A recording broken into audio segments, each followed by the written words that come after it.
எல்லாம் வல்ல அல்லாஹுவின் பேரருள் இன்றைய தினம்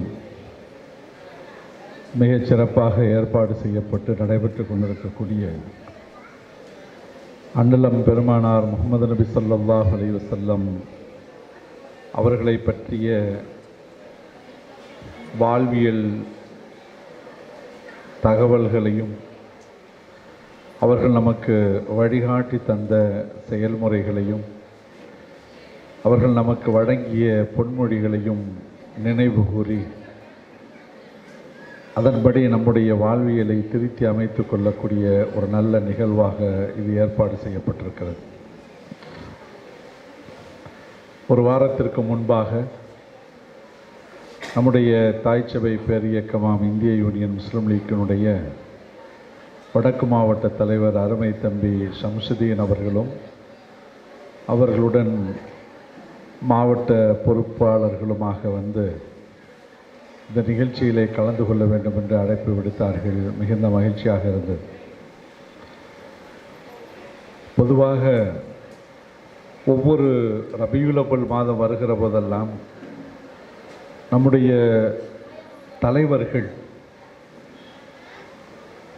சமுதாய மக்களுக்கு நினைவூட்டுவது ஆங்காங்கே மீலாது விழாக்கள் நடத்துங்கள், பெருமானார் அவர்களுடைய வாழ்வியலை பற்றி மக்களுக்கு எடுத்துச் சொல்லுங்கள். அது ஏதோ ஒரு குறிப்பிட்ட சமுதாயத்தினருக்கு என்று கிடையாது, உலகமாந்தருக்கு, எந்த ஜாதி, எந்த மதம், எந்த இனம், எந்த நாட்டவர், எந்த சமயம், எந்த மொழி பேசுபவர் என்றெல்லாம் இல்லாமல் ஒட்டுமொத்த மானுட சமூகத்திற்கு அருட்கொடையாய் வந்துதித்த அன்னலம் பெருமானார் முஹம்மது நபி ஸல்லல்லாஹு அலைஹி வஸல்லம் அவர்களை பற்றிய வாழ்வியல் முறைகளை, நேரிய நெறிமுறைகளை மக்களுக்கு எடுத்துச் சொல்லி நினைவூட்ட வேண்டியது நம்முடைய கடமை என்று நமக்கு சொல்லி காட்டுவார்கள். அதைத்தான் நம்முடைய அருமை தலைவர் முனீருல் மில்லத் பேராசிரியர் பெருந்தகை அவர்களும் ஒவ்வொரு ஆண்டும் இந்த மீலாது விழாக்கள் நடைபெறுவதை நினைவூட்டி கட்சியினருக்கு ஆங்காங்கே அதனை நடத்துங்கள் என்று அறிவுறுத்துவதையும் நாம் பார்க்கிறோம். இந்த நிகழ்ச்சிக்கு நம்முடைய மரியாதைக்குரிய தலைவர் அவர்கள், நம்முடைய பொதுச் செயலாளர் மற்றுமுள்ள மாநில செயலாளர்கள், பல்வேறு பொறுப்புகளிலே பணியாற்றக்கூடிய அருமை சகோதரர்கள், பெரியவர்கள், சங்கமிக உலமா பெருந்தைகள், தாய்மார்கள் என வருகை தந்திருப்பது மிகுந்த மகிழ்ச்சியாக இருக்கிறது. இந்த நிகழ்ச்சியிலே தலைவர் அவர்கள் நிறைவுரையாற்ற இருக்கிற காரணத்தினாலே மிகச் சுருக்கமாக ஒன்றை சொல்லி நான் நிறைவுக்கு வர விரும்புகிறேன்.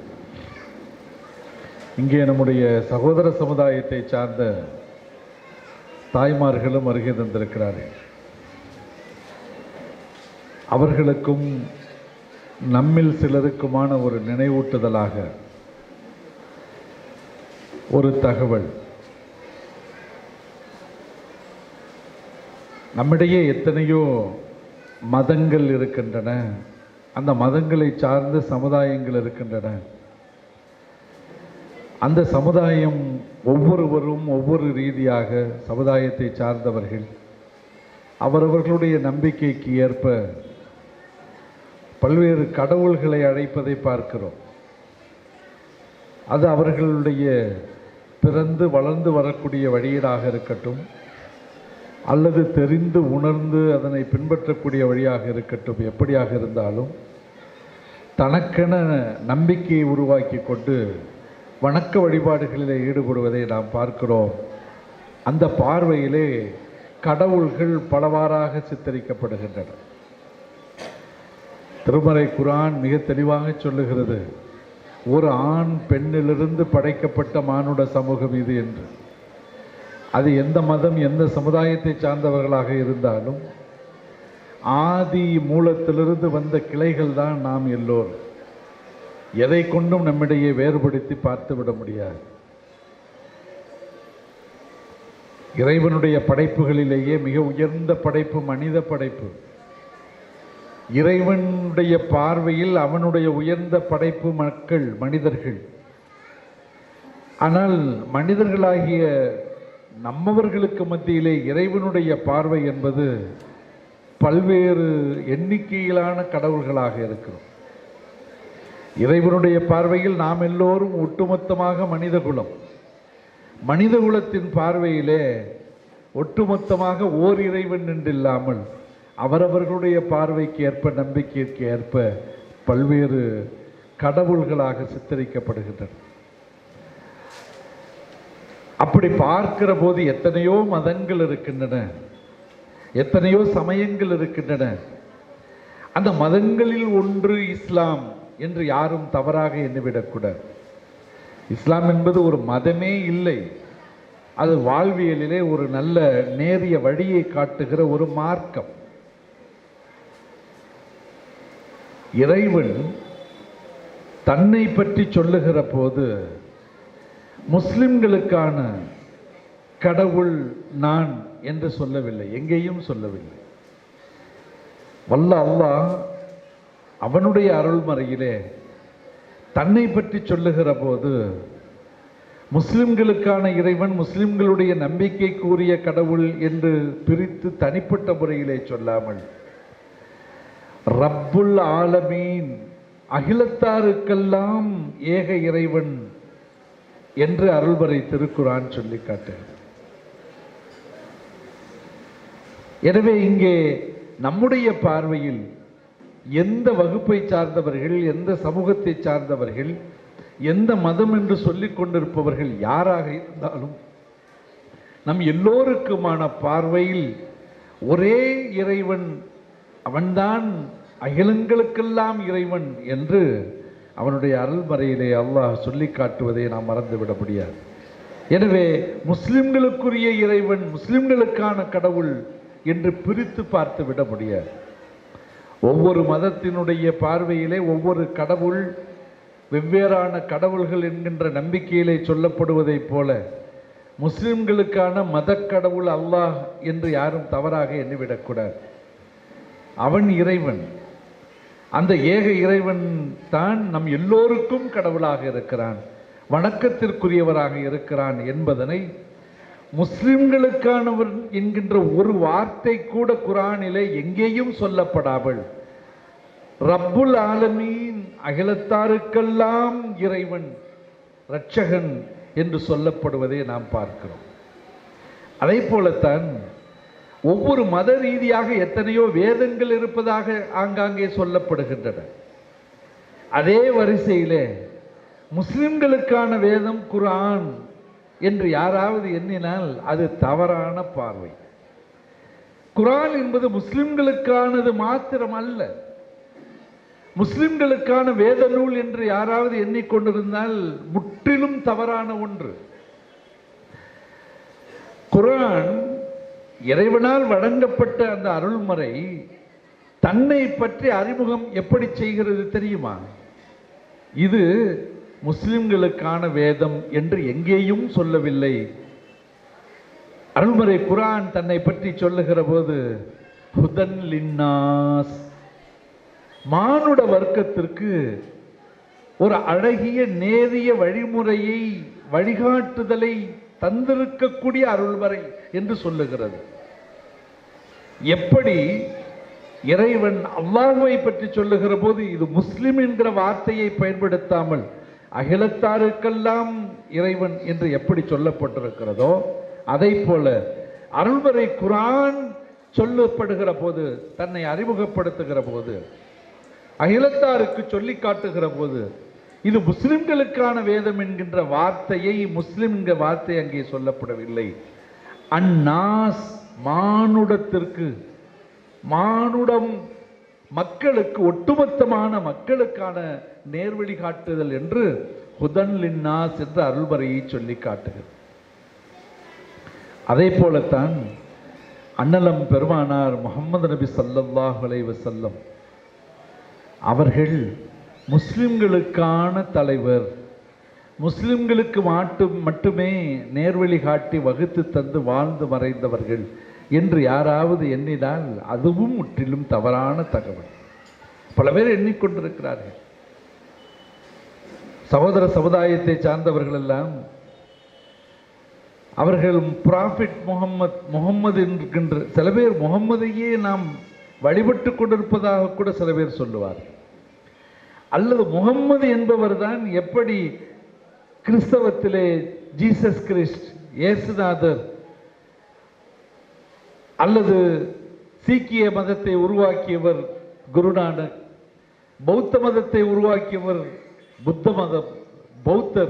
புத்த மதத்தை உருவாக்கியவர் பௌத்தர் என்பதை போல இஸ்லாத்தை உருவாக்கியவர் கண்டெடுத்தவர் முகம்மது என்றெல்லாம் பேச கேள்விப்பட்டிருக்கிறோம். முற்றிலும் தவறான தகவல். இஸ்லாம் முகமது நபி அவர்களால் தோற்றுவிக்கப்பட்ட மதமும் அல்ல, ஒரு புதிய நம்பிக்கையும் கிடையாது. இஸ்லாத்தை பற்றிய பல்வேறு கோணங்களை பெருமானார் அவர்கள் எடுத்து வைக்கிற போது மானுட வர்க்கத்திற்கு சீரிய நடைமுறைகளையும் சிறந்த சிந்தனையும் தரக்கூடிய வழிமுறை என்பதை தானும் வாழ்ந்து மற்றவர்களுக்கும் எடுத்துரைத்தார்கள். முஸ்லிம்களுக்கு மாத்திரம் கிடையாது. எனவே பெருமானார் அவர்களை முஸ்லிம்களுக்கான தலைவர் என்று அருள்மறை குர்ஆன் சொல்லி காட்டுகிறதா என்றால் இல்லை. பெருமானார் அவர்களை பற்றிய தகவலை, அறிமுகத்தை குர்ஆன் சொல்லி காட்டுகிற போது ரஹ்மத்துல்லில் ஆலமீன் என்று சொல்லி காட்டுகிறது. அகில உலகத்தாருக்கும் அருட்கொடையாக வந்தவர்கள் பெருமானார் அவர்கள். ரஹ்மத்துல்லில் முஸ்லிமீன் என்கின்ற வார்த்தை அருள்வரை குர்ஆனில் எங்கேயும் கிடையாது. அப்படியானால் முஸ்லிம்களுக்கு மாத்திரம் என்று ஒரு குறுகிய வட்ட வரைக்குள்ளாக அடக்கி வைக்கப்பட்டிருக்கக்கூடிய தலைவராக அவர்கள் இருந்திருப்பார்கள். அருள்மறை குர்ஆன் சொல்லுகிறது, அகிலத்தாருக்கெல்லாம் அருட்கொடையாக வந்தவர்கள். அப்துல் ரஹ்மானுக்கும் அப்துல்லாவுக்கும் எப்படி அருட்கொடையோ அதை போல ஒரு ராமசுப்பிரமணியனுக்கும் கோவிந்தராஜுக்கும் இங்கே வந்து உரையாற்றி சென்றாரே இனிக்கோ, அவருக்கும் சரி, எல்லோருக்குமான இந்த அகில உலகத்தாருக்குமான அருட்கொடை என்று சொல்லுகிறது அருள்மறை குர்ஆன்.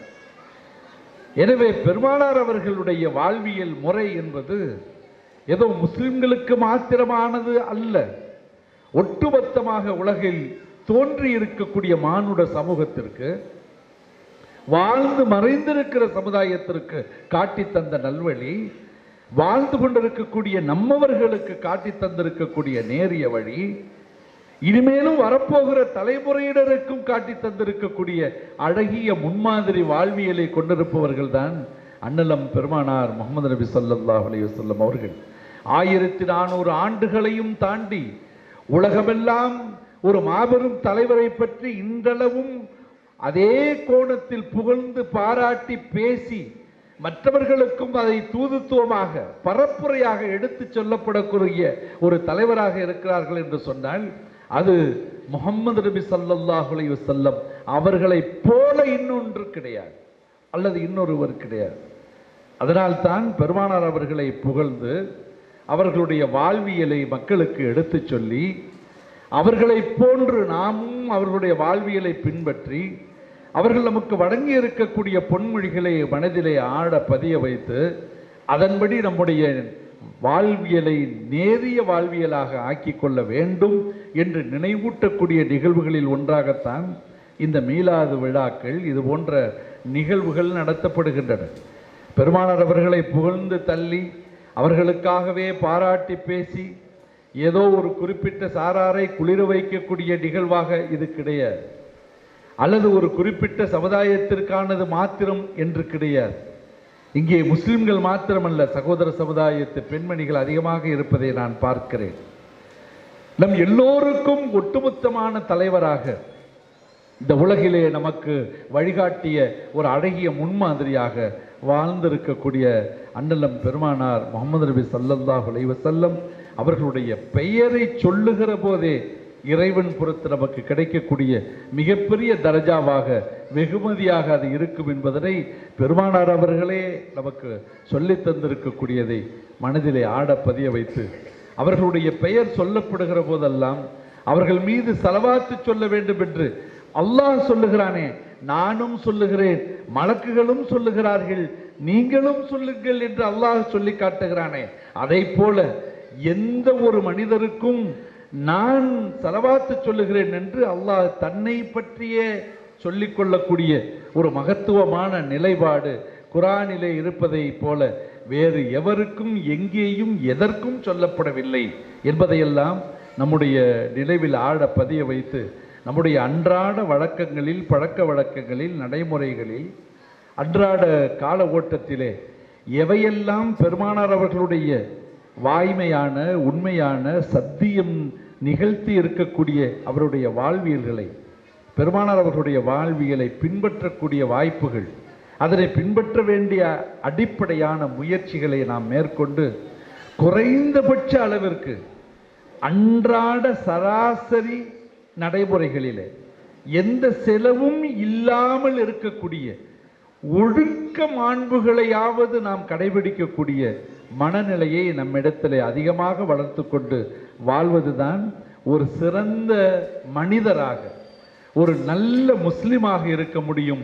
அப்படிப்பட்ட நேரிய வாழ்க்கைக்கு சொந்தக்காரர்களாக நம்மை நாம் ஆளாக்கி கொள்வோம் என்கிற அந்த பிரார்த்தனையோடு இந்த சிறப்பான நிகழ்ச்சியை ஏற்பாடு செய்திருக்கக்கூடிய ஏற்பாட்டாளர்கள் அனைவருக்கும் என்னுடைய உளங்கனிந்த பாராட்டுக்களையும் வாழ்த்துக்களையும் தந்து விடைபெறுகிறேன். அஸ்ஸலாமு அலைக்கும் வரஹ்மத்துல்லாஹி வபரகாத்துஹு.